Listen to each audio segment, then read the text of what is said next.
This is my advice to anybody getting started in the scanner radio hobby today. Breathe, chill out. There's a lot out there that you have to know before you start and you hand over your hard-earned money on a radio that you might end up regretting. There's a lot of different layers now in the hobby, and there's a lot of different technologies out there that didn't exist in years prior. When things were just FM radio, it was great. You could buy almost any radio under the sun as long as it received in the frequencies you needed to receive in, and you can use it as a scanner.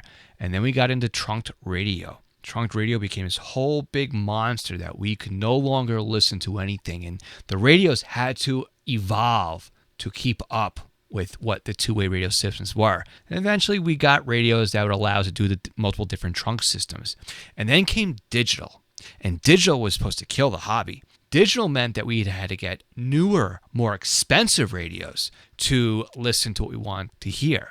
And that's where we start to get into the problem of today, where we have newer digital systems, and then we have encryption on top of it.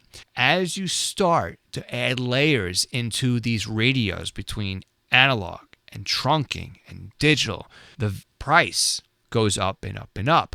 But if what you want to listen to is encrypted, it doesn't matter how much money you spend on that radio because you will not be able to listen to what you want to listen to. So how do I save you from that mistake of buying a scanner radio that you can't use? Well, first, I have a video that shows you how to use the radio reference database and use that as your guide to navigate through there to see what kind of radio you might need. The second thing is I would ask questions. Go into the radio reference forums and say, hey, I live in this area and I am looking to buy a radio. What do you think I need here? 3, go on to broadcastify.com. Now, Broadcastify is also owned by Radio Reference, and it is the largest website out there with live scanner radio feeds. And chances are really good that if you can find a scanner radio feed for your area, for what you want to listen to, you will be able to buy a radio to monitor that same thing. There's some minor exceptions for some official feeds that are provided by the Public Safety Agency